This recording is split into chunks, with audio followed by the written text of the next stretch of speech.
Ya ada jomblo-jomblo yang ya terpuji, ya, jomblo-jomblo yang dia itu bahkan kita katakan wajib sunnah. Kapan? Kalau dia itu niat jomblo untuk menjaga diri agar nggak pacaran, agar nggak zina. Assalamualaikum warahmatullahi wabarakatuh. Waalaikumsalam warahmatullahi wabarakatuh. Alhamdulillah, inilah dia tayangan kita yang kedua di pandemi. Panduan Muda-mudi. Ya, asik.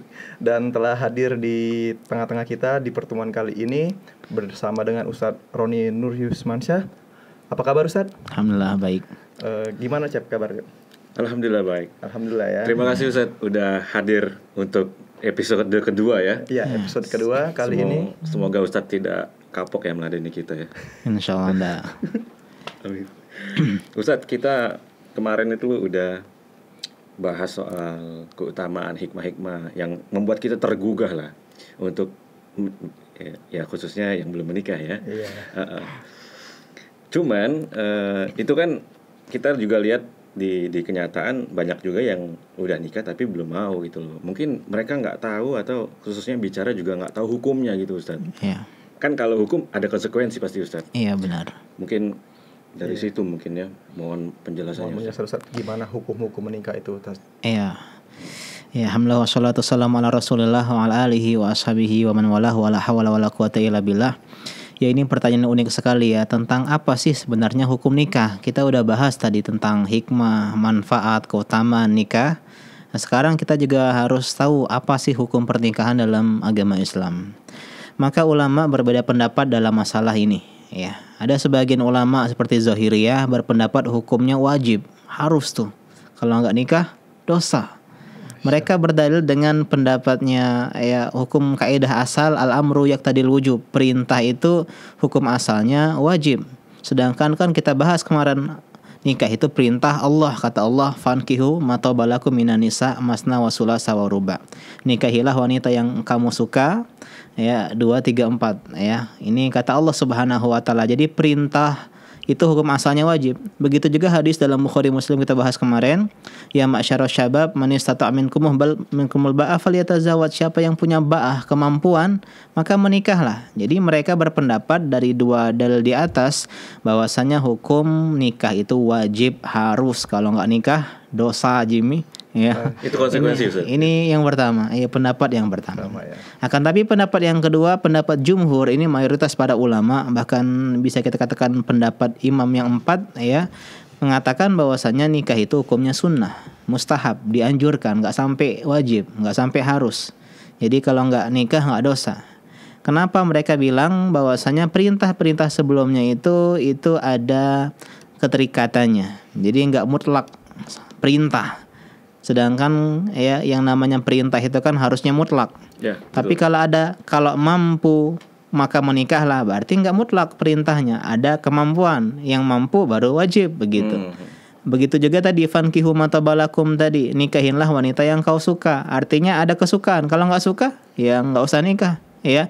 Ini diantara perintah ya yang menyelewengkan dari hukum wajib tadi. Tapi yang lebih tepat itu sebenarnya pendapat yang ketiga, yang menggabungkan pendapat-pendapat di atas. Jadi tergantung kondisinya. Kadang bisa wajib, kadang bisa sunnah, kadang bisa haram ya. Contohnya wajib itu kapan atau sunnah itu kapan? Sunnah itu kalau dia punya kemampuan tapi dia belum kebelet nih.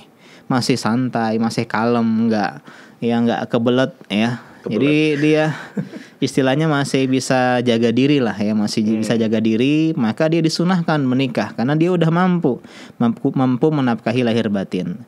Tapi kalau dia kasusnya kebelet, ya dia khawatir terjerumus kepada zina, pada dosa, karena mungkin faktor lingkungan, faktor kantor, keluarga, tempat kerja. Waduh, udah nggak tahan Ustaz, udah kebelet. Dan dia mampu menafkahi lahir maupun batin. Dia kerja, dia punya finansial, meskipun nggak harus kerja tetap ya, tapi tetap bekerja. Maka kata para ulama ini hukumnya wajib nih, ya. Itu wajib atau Ustaz ya? Wajib nggak gitu. Kalau dia khawatir terjerumus kepada perbuatan zina. Berarti nikah tuh bisa haram juga Ustaz? Iya, kita bahas tadi bisa haram. Kapan haram? Kalau dia belum mampu. Kan kata Nabi tadi mampu. Kalau dia belum mampu, misalnya dia ya belum bekerja, belum punya finansial, ya kemudian juga dalam artian dia belum mampu juga memberikan nafkah batin, ya misalnya ada penyakit sehingga dia nggak bisa menafkahin batin, ya ini juga nggak boleh menikah. Ada yang bilang haram, ada yang bilang makruh seperti ini. Kenapa? Karena kata Nabi SAW dalam sebuah hadis, ya dikatakan dalam riwayat Abu Daud, kafa bil mar'i itsman an yudayi aman yakut. Cukuplah orang itu dikatakan dosa kalau dia menyia-nyiakan yang jadi tanggungannya. Jadi kan kewajiban suami itu menafkahi. Kalau dia di pintu awal aja udah nggak bisa nafkahin, jangan masuk dulu. Jadi ya dia harus cari nafkah dulu, ya dia harus punya pekerjaan dulu. Jadi intinya kemampuan tergantung kasusnya beda-beda. Ya jadi bisa wajib, bisa sunnah, bahkan bisa menjadi haram. Ada yang bilang makruh dan seterusnya. Ya, berbeda-beda Ustadz ya. Iya, berarti tergantung. hukum jomblo ini Mas Jim. Ya. Berat ternyata jomblo nih. Nah itu dia jomblo. Jadi dulu nih saya nih dulu Pernah jomblo juga pasti. Ya, semua kita pernah jomblo. Oh iya betul. Alumni berarti ya. Alumni jomblo gitu. Dulu tuh saya gini Ustadz. Dulu saya calon bupati Ustadz. Masya Allah. Dan malah hampir jadi bupati beneran Ustadz. Ya. Bujang Palak Tigo Ustadz. Oh, Masya Allah. Dan itu udah mulai takut Ustadz. Pas Palak Tigo tuh, ini gimana ya? Iya. Mungkin kekhawatiran itu bisa nggak menjadi hukum Ustadz. Iya. Tapi bukan karena ini karena bukan karena mau nikahnya, tapi jomblonya itu Ustaz. Iya, kejombloan itu ya. Jadi juga kita bahas hukum nikah, hukum jomblo itu sendiri gimana? Ya, atau ada sebagian orang kan menunda pernikahan sampai tadi bupati ya, Masya Allah. Ya. Bujang kepala 3. Bujang kepala 3. Maka ini juga sama seperti nikah tadi. Ya, jadi kesebagian pernikahan tuh beda-beda hukumnya sesuai dengan kasus. Jomblo juga demikian. Ya ada jomblo-jomblo yang ya terpuji. Ya, jomblo-jomblo yang dia itu bahkan kita katakan wajib sunnah. Kapan? Kalau dia itu niat jomblo untuk menjaga diri agar nggak pacaran, agar nggak zina, agar nggak berbuat dosa. Dia milih jomblo karena prinsip nih. Ini bagus. Ya, atau dia karena merasa belum mampu menikah. Mungkin dia masih kuliah, mungkin dia masih belum punya penghasilan, belum mampu menafkahi lahir dan batin, maka dalam keadaan seperti ini dia memang harus jomblo. Ya, tapi juga ada loh jomblo yang haram. Wow. Ini jomblo-jomblonya para pastor dan biarawati nih, karena mereka nggak mau nikah, ya mau menjadi bujang tua, gadis tua, niatnya ibadah, karena pengen sibuk ibadah, menjadikan kejombloan itu sebagai pendekatan kepada Allah Subhanahu wa taala. Ini enggak ada dalam Islam seperti ini. Enggak ada tuh. Iya, enggak ada, enggak boleh jomblo seperti ini, ya. Jadi dia benci dengan pernikahan, dia mengatakan lebih baik saya menjomblo untuk taat kepada Allah Subhanahu wa taala. Iya, ini enggak benar. Karena dia enggak paham konsep bahwasanya nikah itu ibadah. Oh iya betul. Iya kan kemarin kita bahas bahwasanya nikah itu sendiri pun adalah ibadah. Iya betul. Karena itu ada sahabat yang namanya Utsman bin Mat'un radhiyallahu anhu, beliau itu pernah pengen ngejomblo, pengen membujang, nggak mau nikah karena pengen berbuat taat kepada Allah Subhanahu wa taala. Dilarang oleh Nabi sallallahu alaihi wasallam, nggak dibolehin. Padahal mulia Ustaz. Iya, padahal niatnya mulia. Karena Islam itu kan ada aturannya. Iya.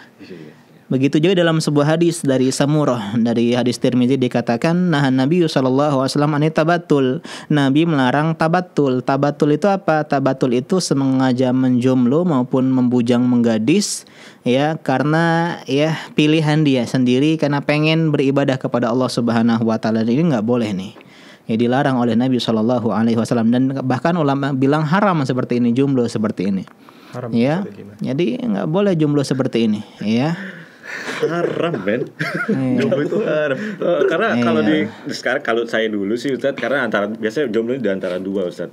Memang dia speknya ketinggian, atau emang gak laku gitu. Ya kan. Gimana nih Nah, itu. Dia kan masuk nasib jadinya. Nah, gimana nih Ustaz? Menurut nasib nih Ustaz. Kita kan udah kebelet nikah nih. Kebelet nikah nih. Tapi ditolak terus Ustaz. Ini curhat nih, kayak curhat nih. Ya itu. Bukannya nggak laku sih sebenarnya, kita tuh udah ikhtiar gitu Ustaz. Tapi ya qadarullah kita ditolak gitu Ustaz. Itu gimana Ustaz? Jomblo. Ya, jomblo seperti itu gimana Ustaz? Iya benar ya. Kita katakan jomblo yang nggak boleh tadi itu kalau dia tuh nggak ada uzur loh. Jadi karena kesengajaan dia, bukan karena pilihan dia. Dia udah dia itu karena pilihan dia sengaja ngejomblo. Beda kasusnya kalau jomblo itu ya bukan karena pilihan dia. Jadi dia terpaksa, dia udah mampu finansial, dia udah lamar sana sini, tapi qadarullah tidak ada puisi atau pepatah cinta apa pucuk dicinta ulang pun tiba, nggak ada. Ya bertepuk sebelah tangan, dia ditolak ya. Atau apalagi kasusnya mudi kita. Ya para pemudi misalnya udah menunggu dalam rindu, menanti dalam hati seorang pangeran berkuda putih ya, yang datang untuk datang melamar tapi tak kunjung datang. Ini kan statusnya bukan gara-gara kemauan sendiri. Seperti ini nggak masalah, seperti ini nggak berdosa karena jomblo seperti ini ya bukan karena pilihan dia, tapi emang belum takdirnya, belum jodohnya. Ya, sedangkan kata Allah dalam Al-Baqarah, la yukallifullahu nafsan illa wus'aha. Allah nggak mungkin bebani seorang hamba itu di luar kemampuannya. Jadi kalau dia udah berusaha untuk beribadah dengan menikah, cuman nggak dapat ya. Nggak jadi ya mungkin karena juga kalau spek ketinggian ya turunkan speknya gitu ya. Iya kan kita kan suka angan-angan, banyak angan-angan Ustaz. Atau kita juga naikkan spek kita gitu ya. Atau itu ya. Iya. Betul. Pantaskan diri ya, bersemedi, semangat memantaskan diri. Masya Allah. Ya. Alhamdulillah Ustaz, terima kasih banyak atas penjelasannya Ustaz. Semoga kita bisa mengambil manfaat khususnya yang mendengar juga dan jomblo-jomblo di luar sana. Semoga jomblo-jomblo segera mengakhiri kejombloannya. Amin. Membuka lembaran baru dalam kisah cinta sebenarnya. Masya Allah. Jimmy termotivasi ini. Semangat ini Ustaz. Semangat ini. Amin. Iya. Semoga ya Jim dikuatkan, dimudahkan juga. Amin ya rabbal alamin. Subhanallah wa bihamdika asyhadu an la ilaha illa anta astaghfiruka wa atubu ilaik. Assalamualaikum warahmatullahi wabarakatuh.